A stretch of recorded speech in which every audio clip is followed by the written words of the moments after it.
오늘 저는 누가복음 15장에 있는 말씀을 가지고 잃어버린 영혼을 향한 마음이란 제목으로 말씀을 선포하려고 합니다. 누가복음 15장에는 세 가지 비유가 나오지요. 세 가지 비유의 공통점은 무엇인가를 잃어버렸다라는 것입니다. 잃어버린 양, 잃어버린 동전, 잃어버린 아들들, 이 잃어버린 것에 대한 공통점이 있습니다. 그 중에서 첫 번째 비유인 잃어버린 양 한 마리에 대하여 오늘 집중하여 묵상을 하고 우리의 삶에 적용해 보려고 합니다. 목자가 양을 잃어버렸을 때 잃어버린 양을 찾아 나서는 것은 당연한 일이지요. 당연한 일이지요. 자기가 돌보는 양이 없는데 그 양을 찾아 나서지 않는 목자가 어디에 있습니까?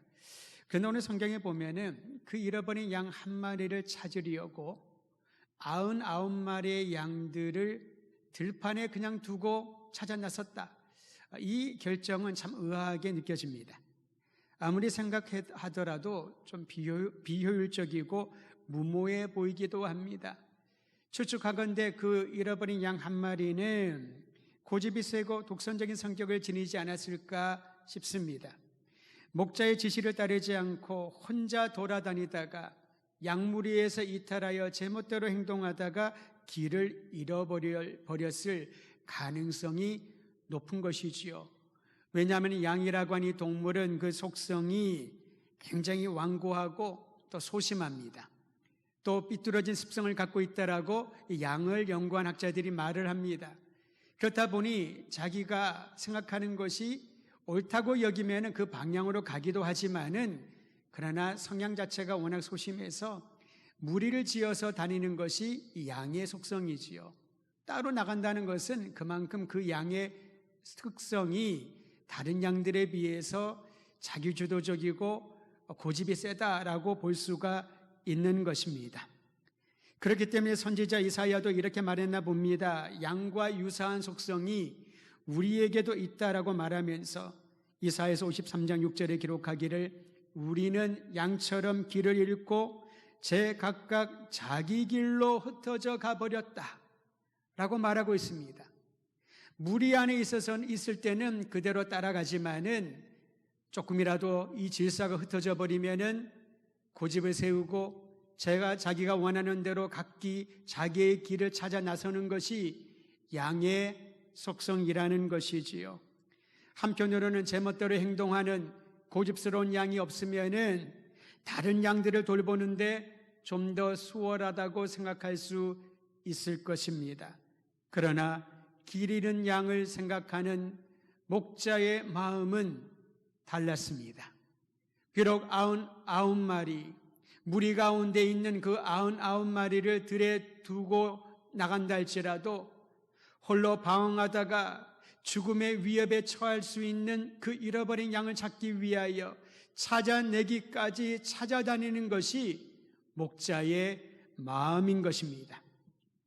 여러분, 끝날 때까지 끝나지 않았다 이런 말을 자주 들어본 적 있을 것입니다. 끝날 때까지 끝난 것이 아니다 라는 이런 말 사용하기도 하지요. 근데 실제로 이 말은 누가 처음 했냐 하면은 로렌스 피터 요기 베라라고 하는 사람인데 이분은 야구 선수였습니다. 그는 1940년대 후반에 그리고 50년대 초반까지 메이저리그의 양키즈라는 팀에서 탁월한 실력을 가진 포수로 운동선수 생활을 했습니다. 그의 능력이 얼마나 탁월했든지 영예로운 명예의 전당에 이름을 올릴 정도였습니다. 그가 현역에서 은퇴한 이후에 뉴욕에 있는 매츠란 팀의 감독으로 부임을 했습니다. 근데 그가 감독으로 맡았을 때 뉴욕 매츠는 그리 실력이 좋지 않았습니다. 특히 1973년에 뉴욕 매츠 팀은 내셔널리그 동부 디비전에서 꼴찌였습니다. 1등과의 그 승차가 9게임 반 정도가 났으니 아무리 노력을 해도 그렇게 재개할 만한 능력이 없는 팀이 되어버렸습니다. 그때 한 스포츠 기자가 요기베라 감독에게 이렇게 말을 했다고 했습니다. 감독님이 현역 시절에는 탁월한 선수였지만은 지금 뉴욕 매치 팀을 보니 이번 시즌에는 희망이 없습니다 라고 짓궂게 얘기를 하자 이 말을 들은 요기베라 감독이 그 기자에게 쏘아붙이듯이 한 말이 바로 이 말이었다는 것이지요. 끝날 때까지 끝난 것이 아니라고. 그는 선수들을 더욱더 마음을 다지고 또한 새롭게 하여서 결국 그 시즌에 뉴욕 매치팀은 기적적으로 내셔널리그의 1위에 오르게 됩니다. 그리고 월드시리즈에 나갑니다. 비록 그 당해에 월드시리즈 우승을 못했지만은 7차전까지 가는 끌리는 근성을 가지고 많은 사람들의 입에 회자되었던 그러한 팀이, 그 팀을 이끌었던 사람이 로렌스 피터 요기베라였습니다. 끝날 때까지 끝난 것이 아니다. 이처럼 잃어버린 양을 포기하지 않고 찾을 때까지 찾고자 하는 그 마음을 가진 분이 바로 참된 목자이심을 믿으시기를 바랍니다.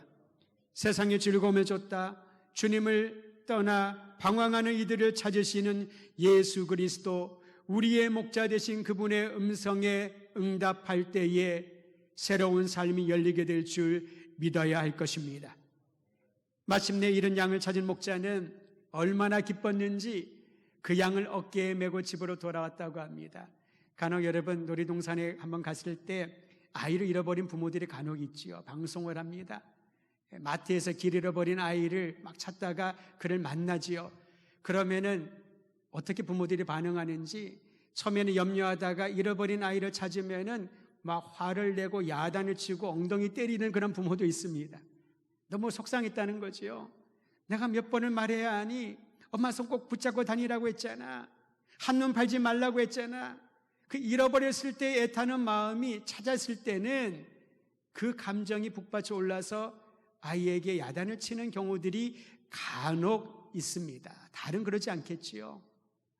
잃어버린 양을 찾는 목자는 그 양을 찾았다는 기쁨이 얼마나 큰지 그 양을 야단치지 않고 책망하지 않고 경고하지 않고 어깨에 메고 집으로 돌아왔습니다.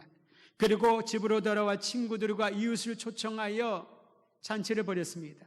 보통 언제 잔치를 벌이나요? 자랑할 만한 있어야, 집에서 큰 일이, 아주 덕스러운 일들이 있을 때에 잔치를 벌이지 않습니까? 그런데 오늘 이 말씀에 보면은 잃어버린 양 한 마리를 찾았다는 이유 때문에 대가를 지불하고 잔치를 벌인다는 것은 좀 이해가 안 돼 보일 수도 있습니다. 그런데 이것이 바로 목자의 마음인 것이지요.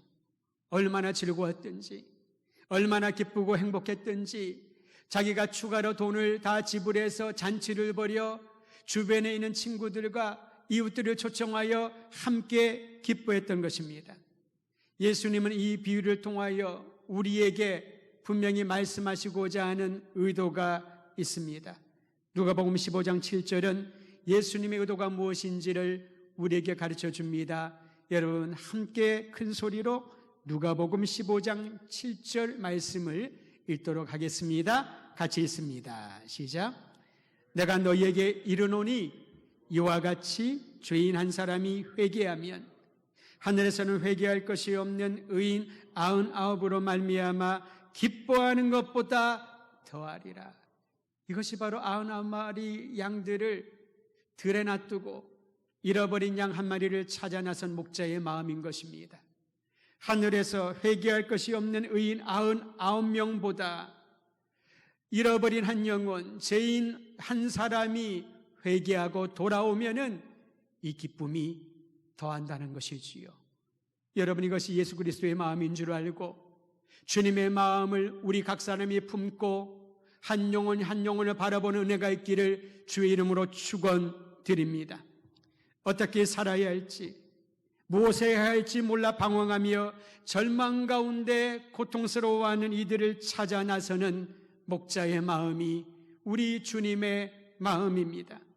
예수님의 관심은 죄인 한 사람이 회개하고 돌이켜 구원받는 일에 있음을 믿으시기를 바랍니다. 그리고 이 마음을 품은 이들이 그리스도인들이요, 그 마음을 품고 살아가는 공동체가 신앙 공동체, 교회인 것이지요. 한 영혼을 구원하기 위하여 자신의 목숨까지 아낌없이 내어주신 그리스도 예수를 주님으로 모시고 살아가는 이들에게 하나님의 잔치에 그 놀라운 기쁨을 날마다 경험하게 될 것입니다. 잃어버린 영혼을 향한 예수 그리스도의 마음을 전하는 일이 전도입니다. 그리스도 예수 안에 성취된 하나님 나라의 생명의 사역, 생명을 전하는 사역이 전도인 것입니다. 여러분, 예수께서 전하신 복음은 무엇일까요? 이사야 42장 7절 말씀을 인용하여 우리가 볼 때에 주님이 전하신 복음의 내용을 발견합니다. 그 복음은 하나님이 다스리시는 삶으로 들어가라는 요청인 것이지요. 내가 내 인생의 주인이 아니라 살아계신 하나님, 창조주 하나님, 나의 생명의 근원이신 하나님이 나의 인생의 주인이시기에 그분이 다스리는 삶 가운데 들어가는 것이 예수님이 전파하신 복음의 내용입니다. 예수께서는 십자가와 부활을 통하여 하나님의 통치를 선포하셨습니다. 더 이상 죄와 어둠과 마귀의 권세에 매여 있지 않고 하나님 나라의 백성으로, 하나님 나라의 자녀로 주님의 도를 따라 살아가는 새로운 삶으로 들어가게 이끌어 주셨습니다. 그렇기 때문에 하나님을 등지고 세상의 탐욕에 빠진 이들에게 주께로 돌아오라고 외치는 것이 교회의 사명입니다. 교회는 예수께서 선포하신 복음을 전하고 가르치며 복음적인 삶을 구현하는 이 땅에 주님이 세우신 공동체임을 믿으시기를 바랍니다. 그래서 교회가 아름답습니다. 그래서 교회가 세상에 희망을 준다고 말하는 것이지요. 복음적인 삶을 실현하는 공동체, 하나님이 다스리는, 주님의 거룩이 다스리는 삶을 보여주는 공동체, 그리하여 이 세상의 무질서를 질서 안으로 이끌어가는 역할을 감당하는 것이 교회이요, 교회가 또한 그리스도인들이 복음을 전하는 것이 귀한 사역이라는 것입니다. 요즘 시대에는 전도가 어렵다라고 생각하고 말하는 것이 우리의 습관이 되어버린 것 같습니다. 여기저기서 말을 하는 사람들마다 이 얘기를 하지 않습니까? 전도가 어렵다. 젊은이들이 교회를 떠난다. 물론 여러분, 그것은 사실일 것입니다. 그러나 그것이 습관이 되어버리고 정작 우리가 감당해야 될 복음을 전하는 사명을 삶을 통하여 드러나지 않는다면 하나님 앞에 참으로 죄송스러운 일일 것입니다. 어떤 이들은 전도의 은사가 나에게는 주어지지 않았고 내가 선천상 너무나도 소심하여서 전도할 용기가 없다라고, 내가 무슨 말을 해야 될지 모르겠다라고, 그래서 전도에 대하여 아예 문을 닫고 무관심한 사람들이 있을 수 있습니다. 이것은 자기 합리화요 변명입니다. 마음가짐이 달라져야 됩니다. 사고의 전환이 있어야 되는 것이지요. 언변이 뛰어난 사람, 사람들과 대인관계를 잘하는 사람, 또는 무엇을 가지고 있어서 넉넉하여서 그런 사람들만이 전도할 자격이 있는 것이 아닙니다. 때로는 내가 병약할 수 있고 가진 것이 없을 수가 있고 배운 것이 부족할 수도 있고 사회적인 지위가 낮을 수도 있을 것입니다. 그러나 나를 만나 주셔서 나에게 새로운 인생을, 새로운 생명을 주신 예수 그리스도의 놀라운 은혜를 경험한다면 그 이름을 전하는 것이 바로 전도의 사명인 것이지요. 복음 전도는 예수님께서 제자들에게 명하신 영예로운 지상 명령이요, 우리가 교회가 주님 오시는 그날까지 감당해야 될 사명입니다. 누가복음에 보면 예수님은 제자들에게 너희는 이 모든 일의 증인이 되어라 라고 명령하셨습니다. 너희는 이 모든 일의 증인이 되어라. 증인은 보고 듣고 경험한 것을 그대로 전하는 사람이 증인입니다.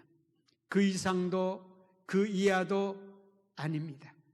복음의 증인은 예수님이 나의 구원자이시요 주님이시란 사실을, 나의 구원자 주님이실 뿐만 아니라 모든 이들의 주님이시요 구원자란 사실을 전하는 것입니다. 예수님을 믿는 자에게 주신 죄사함과 하나님 자녀됨의 감격을 전하는 것입니다. 마치 잃은 양을 되찾았을 때에 기뻐하며 이웃들을 초청을 하고 친구들을 초청하여서 나누는 겁니다. 내가 이 양을 잃어버렸을 때 어떤 마음인지 여러분 아셔요? 내가 이 양을 찾았을 때 얼마나 기뻤는지 여러분은 아십니까? 세상을 얻은 것처럼 너무나도 행복하고 너무나도 기뻐서 이 기쁨을 친구들에게, 가족들에게, 이웃들에게 나누기 위하여 잔치를 준비했습니다. 하나님의 자녀됨에 대한 감격, 죄 사함의 그 은총의 감사를 전하기만 하면 되는 것입니다. 여러분, 감사한 것은 성령님께서 이 증인의 역할을 감당할 수 있도록 도와주신다라는 약속입니다. 성령님은 우리 안에 끊임없이 부어주시는 하나님의 사랑을 확증하게 합니다. 하나님이 얼마나 나를 사랑하시는지, 그 사랑이 얼마나 진실한지, 내가 어떤 환경 가운데 있든지 주님께서는 그 사랑을 어제도 오늘도 내일도 영원토록 부어주신다는 이 놀라운 확증을 성령께서 알려주시는 것입니다. 그러므로 복음을 전하는 전도의 동기부여는 잃어버린 영혼을 향한 사랑, 그 이외에 다른 것은 없습니다. 한번 따라하시기를 바랍니다. 사랑하면 전도할 수 있다. 잃어버린 영혼을 사랑하는 마음이 있어야 전도가 가능한 것입니다. 전도는 말로 하는 것이 아니라고 하였습니다. 사랑의 마음입니다. 잃어버린 양을 그대로 두고 99마리를 내가 보호해야지. 만약에 내가 얘들을 들에 두고 떠났다가 이리들이 또한 다른 들짐승들이 공격하면 어떡하지? 그러한 염려하면서 자기 문만, 자기 안에 있는 것들만 돌보는 것이 아니라는 거지요. 얼마나 그 잃어버린 양이 두려워하고 있을까? 얼마나 외로울까? 얼마나 고통스러울까? 길을 찾지 못해서 얼마나 절망적일까? 그를 향한 사랑의 마음이 잃어버린 양을 찾아 나서게 한 것처럼 잃어버린 영혼을 향한 사랑하는 마음이 있으면 그 마음으로 복음을 전하고자 하는 열정이 생기는 것입니다. 내 안에 한 영혼을 사랑하고 긍휼히 여기는 마음이 없기 때문에 전도하지 못하는 게 아닐까 싶습니다. 한 영혼을 향한 사랑은 어떻게 생길까요? 그 사랑을 경험한 사람이 그 사랑을 전할 수 있는 것이지요. 우리가 영혼을 향한 사랑을 어떻게 가질 수 있냐면은 내 안에 그리스도의 사랑이 채워져야 그 사랑을 전할 수 있는 것입니다. 아무리 이게 좋은 일이라고, 이것이 사명이라고 강조하고 강권하고 밀어붙여도 내 안에 나를 살려주신 그리스도의 사랑이 흘러넘치지 아니하면 잃어버린 영혼들을 향한 사랑을 드러낼 수 없는 것입니다. 그러므로 오늘 이 아침에 예배를 드리며 말씀을 들으면서 그리스도 예수의 놀라운 사랑이 죽을 수밖에 없는 나를 살려주시고 흉악한 죄악과 더러운 허물을 씻어주시고 하나님의 아들, 딸과 되게 하신 그리스도의 놀라운 사랑이 내 안에 차고 넘칠 수 있도록 갈망하며 주님을 찬양하는 아침이 되시기를 주의 이름으로 부탁드립니다. 잃어버린 영혼에게 그리스도 예수의 사랑이 충만하면 잃어버린 영혼에게 흘러가는 사랑의 샘이 결코 마르지 않을 것입니다. 교회를 위하여서도 이 기도를 해주시기를 부탁드립니다. 우리 더드림 교회가 그리스도 예수의 구속의 사랑으로 가득 차고 넘쳐나게 하소서. 그래야지만 마르지 않는 사랑의 샘이 우리 교회를 통하여 이 사회와 온 민족과 열방 가운데 흘러 넘쳐나게 될 것입니다. 사실 여러분, 초대교회를 보면 외부의 박해 때문에, 로마 제국의 박해 때문에 공개적인 전도 자체를 하는 것이 불가능했습니다. 자신이 예수 믿는 사람이라는 것을 드러나면은 고문당하고요, 배교를 강요받고 핍박과 순교를 불사해야 될 것입니다. 외적인 전도 활동은 오히려 개인과 교회 전체를 위험에 빠뜨릴 수가 있었습니다. 예배당을 짓기도 어려웠습니다. 함께 모이는 것 자체도 어려웠습니다. 그러나 그들은 어느 시대보다도 뜨거웠습니다. 복음의 열정에 뜨거웠고 복음 전도의 열정에 뜨거웠습니다. 그런데 그들은 우리가 생각하는 것처럼 외부에서 전도 활동을 할 수 있는 상황이 전혀 아니었습니다. 그래서 그런지 초대교회 지도자들의 문언, 특히 교부들의 문언을 보면 전도해야 된다, 목숨 걸고 전도해라, 그것이 영원한 기업이다, 그렇게 명하는 글들이 그런 내용들을 찾아보기가 어렵습니다. 어떤 분들은 그 내용이 없기 때문에 초대교회에서는 전도를 강조하지 않았나 보다 라고 생각할지도 모르겠습니다. 전도와 관련된 프로그램이나 전략 같은 것은 아예 존재하지 않았습니다. 우리는 엄청나게 많지요. 그럼에도 불구하고 예수 그리스도의 복음은 핍박이 있고 억압이 있고 위험스러운 상황 가운데서도 복음은 전 세계적으로 강력하게 퍼져 나갔습니다. 왜냐하면 초대교회 그리스도인들의 전도 방법은 프로그램이나 또는 다양한 활동이나 행사에 있지 않았으니까요. 그들은 그리스도 예수를 만난 이후에 변화된 거룩하고 선한 행실로 단정한 삶을 보여주면서 사회 전체에 영향력을 끼쳤습니다. 사람들에게 감동을 주기 시작한 것입니다. 혈기를 부리거나 나의 신앙을 고집하기 위하여서 대적하고 싸우고 그러지 않았습니다. 비록 순교를 당할지라도 예수 그리스도 안에 허락하신 구원의 은총을 기뻐하면서 그들은 자신의 신분에 상관없이 모든 것들을 내려놓고 주님을 예배하고 삶으로 복음을 전했습니다. 거룩한 행실로 선한 삶의 열매로 복음을 전파했습니다. 말이 아니라 행실로 사회에 감동을 주었다는 것입니다. 나중에 그들을 핍박하는 사람들이 깨닫게 됩니다. 저들은 내가 만난 사람들과는 다르구나. 이 세상에 사는 사람들이 아닌 것처럼 보이구나. 어떻게 그게 가능했을까요? 어떻게 그게 가능했을까요? 하늘의 영원한 소망을 품고 이 땅에 살았기 때문에 이 땅에 살고 있지만은 그리스도인들은 영혼을 바라본 것입니다. 이 땅에 눈에 보이는 것들을 얻기 위하여서 사생결단하는 잃어버린 영혼들을 구출하는 일에 그들에게 복음을 전하는 일에 마음을 다하여 생명을 다하였기 때문에 사회는 그리스도인들을 보며 감동받고 예수님을 믿는 공동체로 들어오게 된 것입니다. 복음은 매력이 있습니다. 복음은 억지로 사람들에게 간절히 부탁해서 좀 믿어달라고, 제발 좀 교회 다녀달라고, 제발 예수님을 믿어봐달라고 그렇게 부탁하는 것이 아니었습니다. 어떠한 청탁과 부탁을 하지 않더라도 예수 그리스도를 믿고 만나고 변화된 사람들을 바라보면서 감동받고 그 매력에 흠뻑 빠져 예수 믿는 그리스도인이 된 것이지요. 이라는 복음의 능력이 오늘 우리 안에 드러나기를 주의 이름으로 축원드립니다. 성경에서 복음을 전한 방식을 보면은 우리에게 익숙한 전도 방식과 다릅니다. 어떤 방식을 취했냐면은 내가 만난 예수 그리스도, 예수님을 만난 이후에 변화된 나의 삶에 대하여 이야기 형태로 나누는 전도 방식을 보여줍니다.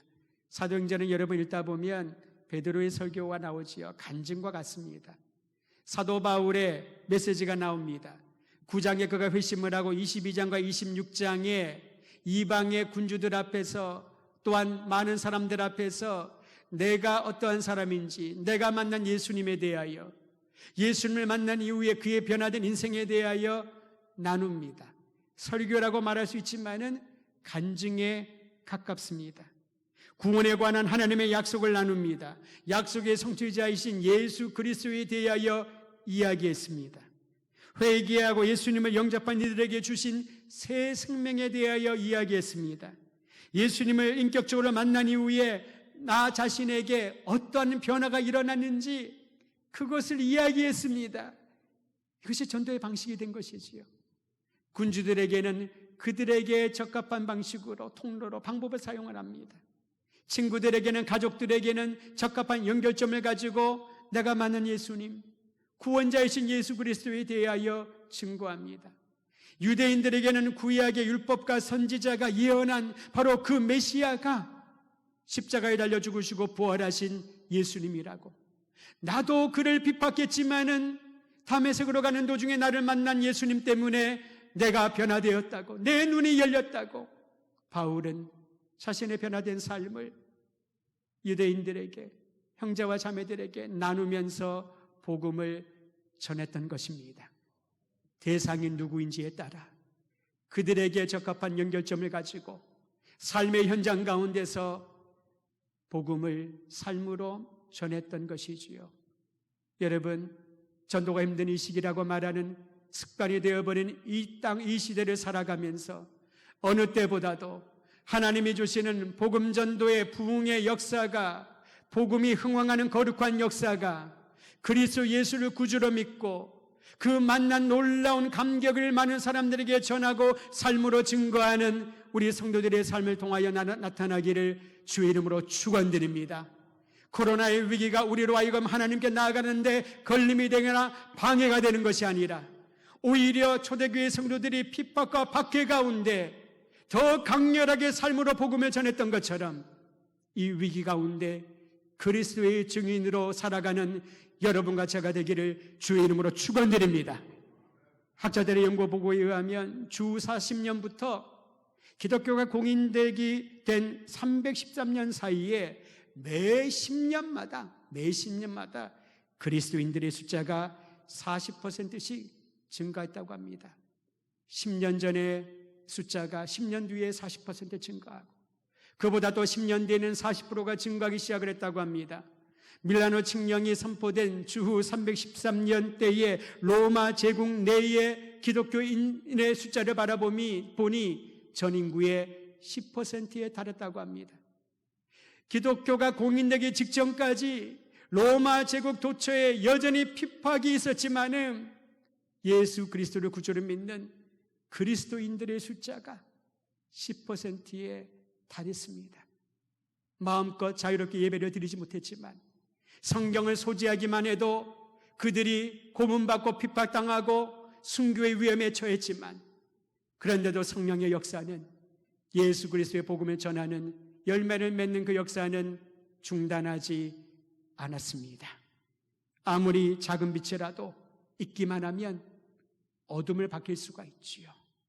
여러분과 제가 복음의 작은 빛이 되어서 잃어버린 영혼을 사랑하는 예수 그리스도의 마음을 품고 암울한 이 세상에 소망이신, 절대적인 소망이신 예수님만을 증거하는 일에 삶을 의탁하기를 주의 이름으로 축원드립니다. 안주하지 마십시오. 언제가 믿겠지? 깨어 나의 사랑하는 가족과 형제와 자매들과 이웃들과 잃어버린 한 영혼, 우리 주님이 그토록 부르시고 애타게 찾는 한 영혼을 주께로 인도하는 일에 거룩한 통로로 우리 모두가 쓰임받기를 주의 이름으로 축원드립니다.